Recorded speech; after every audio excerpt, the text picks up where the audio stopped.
Here in the school, you see kids growing up in front of us.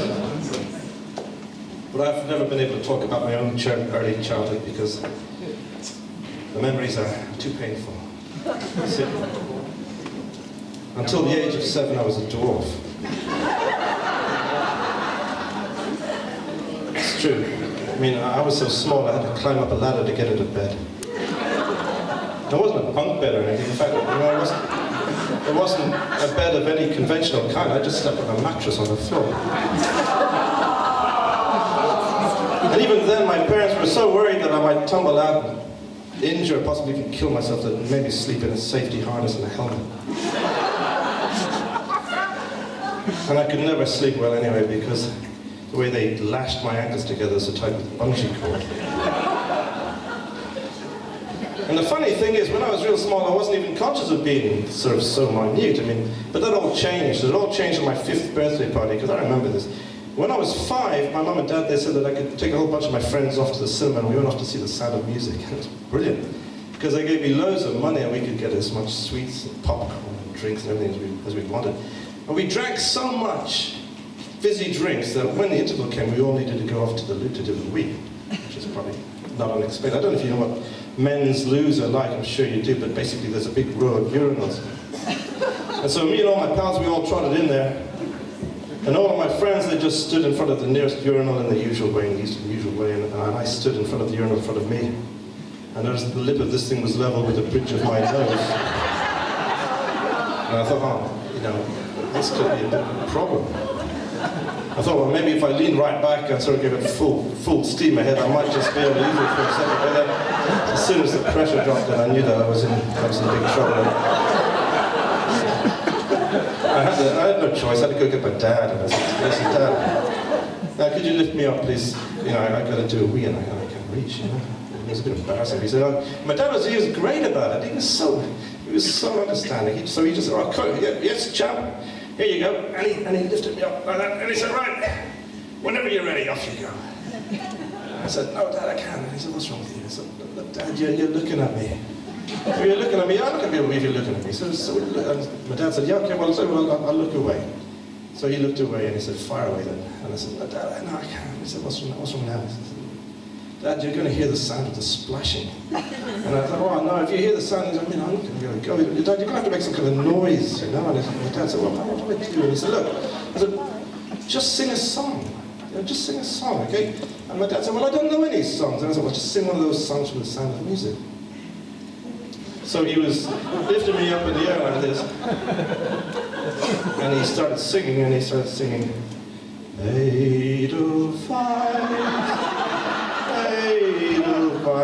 He said, have you started yet? I said, Dad, you stopped singing, and now the weasel will go back in again. Carry on with the song, you can't stop.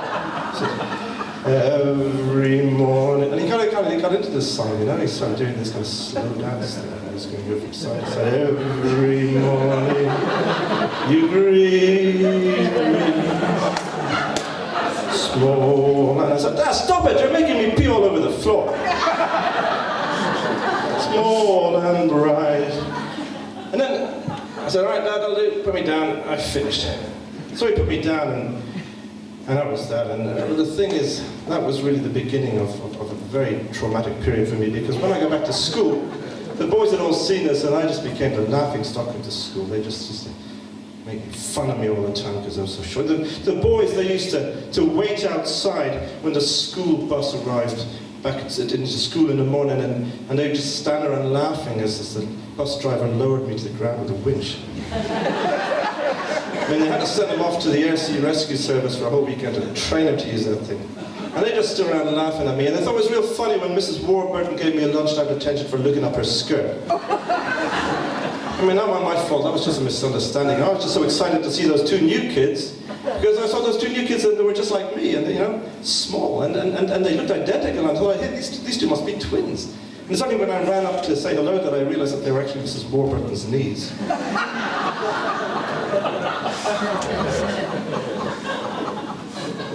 And of course my parents, it was a difficult time for me. The other boys, I mean, the boys, man, they had such lofty dreams for the future, I mean, even when we were small. I mean, Nicholas Gillard, I mean, he wanted to be an astronaut. And Keith Bridley wanted to play centre mid for Aston Villa. And Oliver Morton, he wanted to go off to Cambridge to study the philosophy of science. But I wasn't like that. No, I had no dreams like that. When I was 6, all I wanted out of life was to grow tall enough to be able to take a piss in a public place without my feet dangling in midair. And of course, my mum and dad, they got kind of concerned, and my mum said to me, she said one time, listen, Paul, I've been talking to the other mums, you know, and they've been telling me about all the aspirations that their sons have. I mean, Mrs. Gillard is saying how Nicholas is going to go off and he's going to train up with NASA to become, you know, he's going to be on the next manned mission to the moon. And Mrs. Morton was saying how he's learning how to, he's studying the philosophy of science and everything like that. And she said, well, what can I say about you? I mean, these mums are telling me all these things. What can I say about you? I say, maybe I can see my boy, he's a level-headed kid. He's a good lad. He's got both feet on the ground. I remember thinking, if that was only always true. And my dad, he, like I said before, he was very understanding. We had one of those father-son talks. You know what I mean? When a father talks to his son, and suddenly the only people in the universe are those two people. And I remember he tried to really get in touch with me, and he looked me right in the eye when he was speaking to me. He was lying on the ground at the time. And he said, listen, son, I mean, life is difficult. It's so demanding. You talk to your mum, talk to me. Look, it's difficult. I know how tough it can be. But the thing that I want you to remember above all is however hard it seems to be, it's so important for you to aim high. I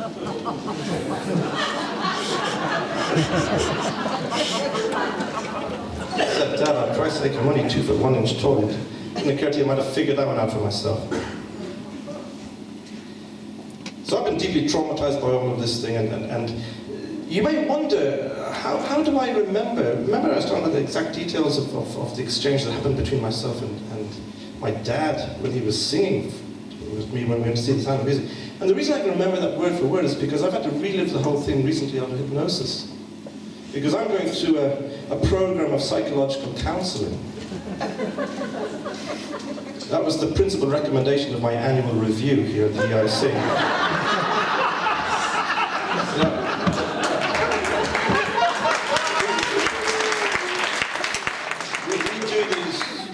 These appraisal things, I'm sure you're familiar with what it is. I went into Mrs. Stevenson's office. I hate these things. I went into Mrs. Stevenson's office, and she opened a file, she took a great folder out, and before I even had a chance to sit down, she said, look, I've had over 828 separate complaints about you. We've got allegations of professional incompetence, complaints from kids and parents, everything.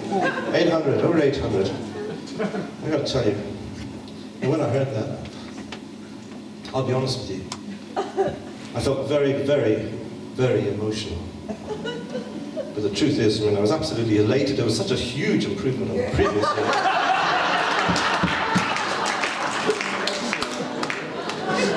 And then she said, listen, it's become really obvious to everybody who knows you that you need some kind of counseling. You need to solve this.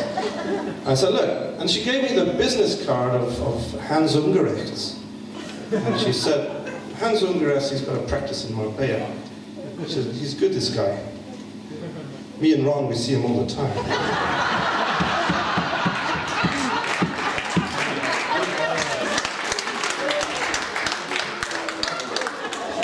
And it's true. So I went along, I made an appointment. I mean, Ungerecht is a remarkable guy. You know, you won't believe this, but he reckons that he can figure out what's wrong with the person by just looking at him. I didn't want to listen to him, just look at him. And that's what happened to me. I sort of knocked on his door, and he answered the door himself.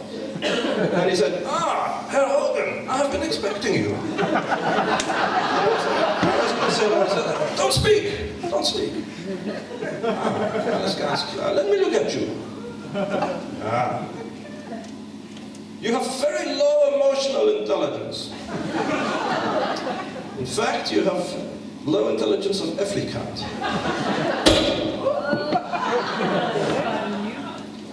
You have no friends, not even one. Your wife, she doesn't love you. She probably never has. Don't you are ashamed of your disgusting habit of dressing in women's clothing and parading around like a nerd in high heels with the lipstick on?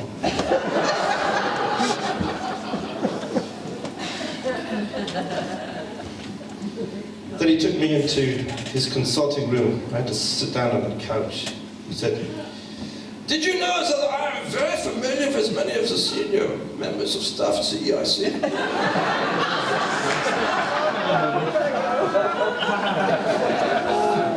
Frau Stevenson!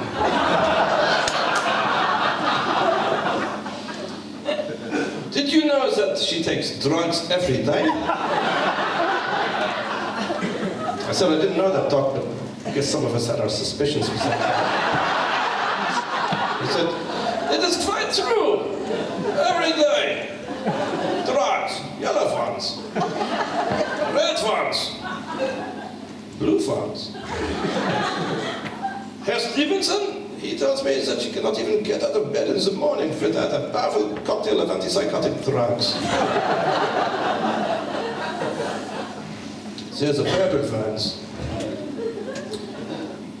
Und Herr Griffin,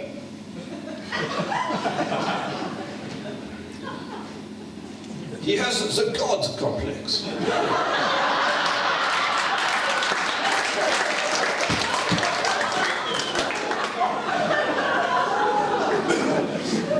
One day he said to me, "Andreas, have you ever heard of the Big Bang?" I said, "Natürlich, I'm a man of science.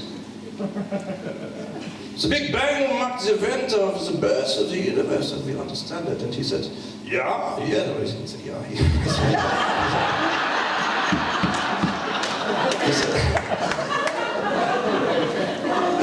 He said, "Yes, but did you know that it was me that organized this?"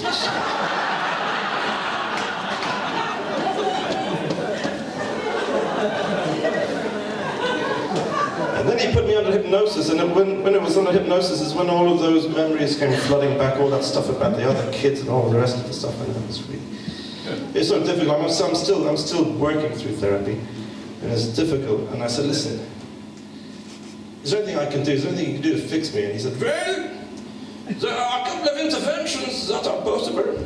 And I said, "Well, what are you talking about?" He says, "Well, what we could do is we could carry out a lobotomy, and then we could give you daily electroconvulsive therapy for at least 20 years. And I said, "Oh, gee, I don't like the sound of that. I mean, is there anything else?" And he said, "Well, the other possibility is we could remove your brain, and we could replace it with the brain of a laboratory rat." And I said, that sounds kind of... It sounds just a little bit radical. And I said, "Has anybody ever done an operation like that before?" He said, "Nine, it's quite possible in theory, but it has never been carried out in practice. You would become a guinea pig."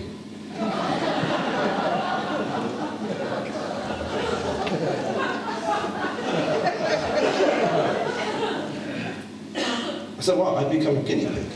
So you'd be taking the brain out of a guinea pig and replacing it with the brain of a rat?" And he said, Nine. You do not understand." I said, "What? The guinea pig would not have a guinea pig brain, it would have your brain." He said, "Well, it would have a human brain." And I said, "No, I did not say this. I said it would have your brain." I said, there's got to be something. Something a little bit less radical than that. I mean, I can't be honest with you, Doc. I mean, I really don't fancy the lobotomy. I really don't fancy having my brain removed and taken into a guinea pig and then taking another guinea pig. No, it's just no.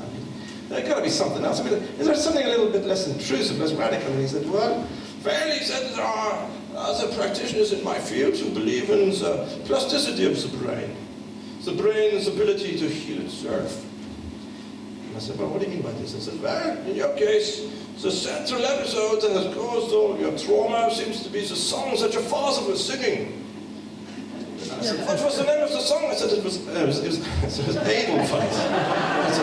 "Did your father, did he complete the song?" And I said, No, he got to some line about blossoms, or something like that. I said, "Ah, yes, it's quite clear.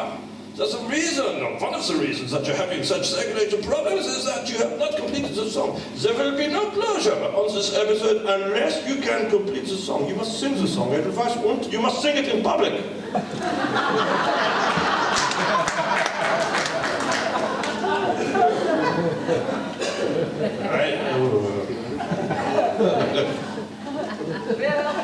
I know I'm going to do this, but I think, oh, Christ, I can't do something. All these people are listening, I'm going to laugh at rubbish. So I thought, well, maybe I could do it as a duet. Maybe I could get somebody else to sing with me. And I started thinking, how can I get to come and do this song with me? And I thought, well, you know, a good person to ask would be Julie Andrews. Because Julie Andrews is the original, well, she started in Sound of Music, and she made this song, and helped make this song famous. So, knowing that the budget for this show was so extensive, we actually got in touch with Julie Andrews, and we flew her over from wherever it is that she lives. And I'm delighted. You may have seen on the invitations to this event and on the posters outside that there's a guest of honor. We've been very, very secretive about that. But, ladies and gentlemen, the guest of honor this evening is Julie Andrews. And I'm so excited about this because this is, you know, you can imagine how excited I am about this. So, in just a moment, ladies and gentlemen, we're going to be inviting Julie Andrews onto the stage. But you've got to understand, of course, that this is an extremely famous person, and we're extraordinarily lucky and privileged that she has agreed to join us tonight. So before we invite her onto the stage, I imagine it would be only reasonable, ladies and gentlemen, if I could ask you to stand while we introduce her. Please stand.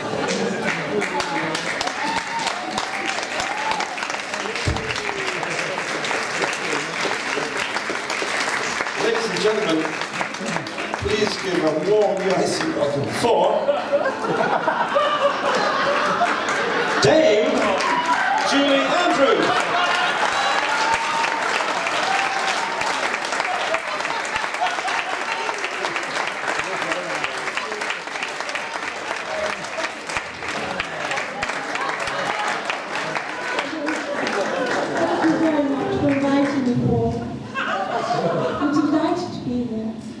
It was such a great privilege for us to have you here, Dame Julie Andrews. It's such an honor.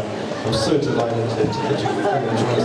The people that you see in front of you, these people are the parents and the staff, the EIC, and many of our friends. This is just a subset of a great group of people that our esteemed director, Ron Griffin, calls the EIC family. Which one is Ron Griffin? Mr. Griffin is sitting over there in the corner. Oh, is he wearing lederhosen? Well, I don't know if Mr. Griffin is wearing lederhosen.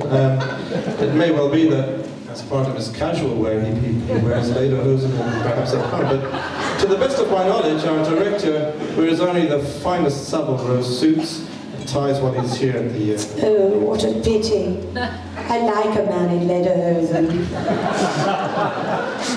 Well, it's delightful to have you here, Julie. Now, I forget what happens next. Right. Well, anyway, that Ron Griffin fellow, do you know he looks drunk? Sanders, I'm sure he's not drunk. I mean, this is an adults-only event, and it may well be that he's had a drink or two, but Mr. Griffin is surely not going to have more than a couple. I imagine it's quite untrue. More than that, I'd say. He looks like he's barely conscious. Oh, goodness, no, Mr. Griffin is a highly respected director. In fact, we take the view that he's the most talented director and the handsomest director, and certainly the tallest school director of any school in the world. Well, I think he has a drink problem. You know, they're very good at hiding it, Paul. Who's good at hiding it? Alcoholics. Oh, and who is this man with the guitar? We need a man with a guitar. Well, I can certainly see it from here.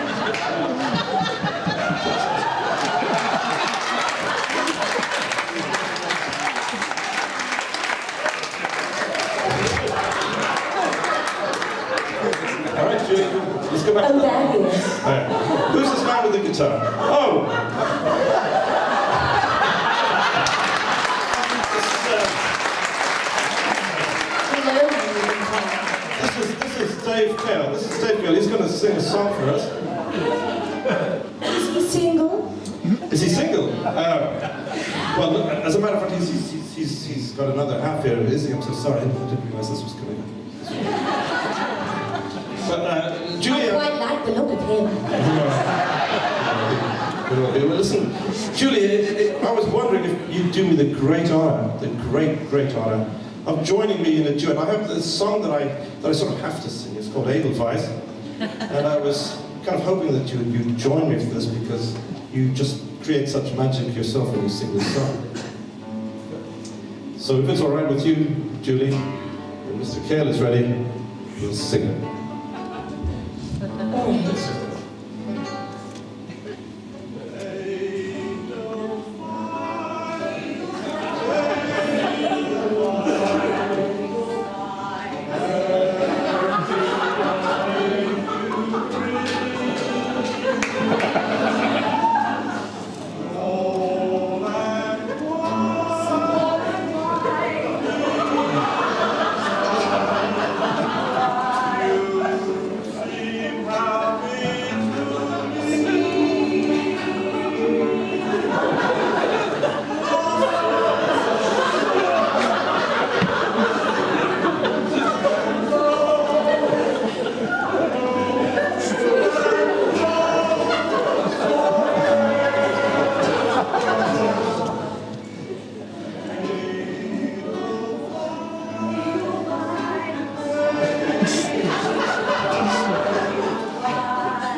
Let's thank Dave Cale.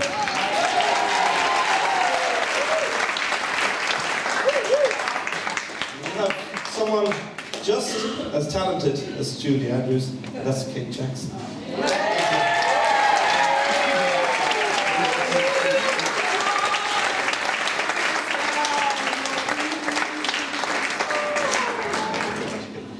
Ladies and gentlemen, we're coming close to the end now, and certainly it's the end for me, and it's been a great pleasure being here.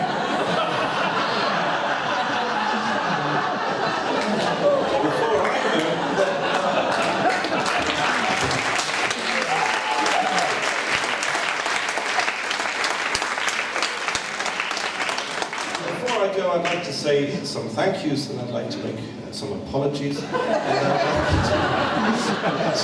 to make a reminder, and we'll start with the reminder. Just ladies and gentlemen, I'm sure you're aware of this, but in a couple of weeks from today, we have the Sixth Form show, and I didn't want in any way to distract us or detract anything from the Sixth Form show, which is one of the great events in the EIC school year. So please be aware, it's in a couple of weeks' time, and I know that Ms. Boland and Ms. Jackson work really hard with all the Sixth Forms that they're going to put on, as they do every year, a fantastic show. So please support that when that comes on, and that's in 2 weeks.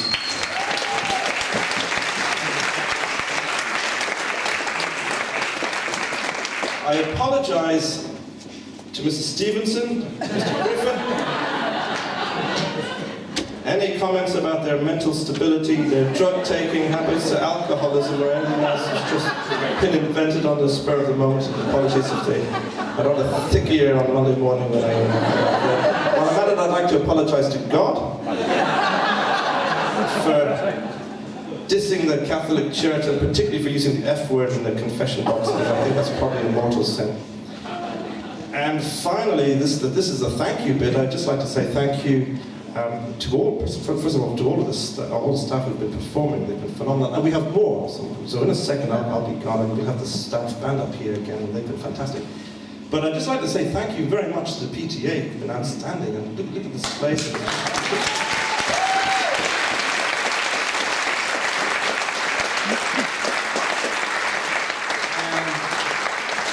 I'd also like to say, I'm sure on your behalf, thank you so much to the Sixth Form staff who've been looking after you. If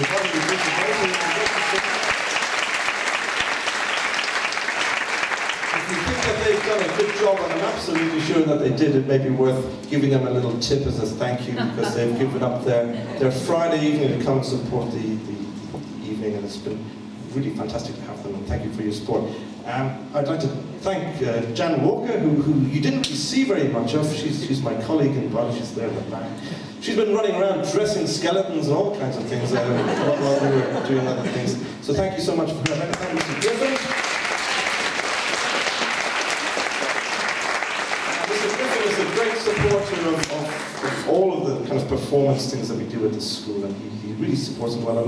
And when the idea arose of having this particular event, he was 100% behind it, and he helped to get the PTA involved, and the PTA has been absolutely outstanding. So for me, I'd just like to say thank you. There's just one other thing that I would like to say before I disappear, and that's just say that Jeff Lawrence is a member of staff that I'm sure you're all familiar with. He's been our lead singer for many of the songs here. And Jeff Lawrence is an outstanding guy, an outstanding performer, and he's been doing so many events like this over very many years.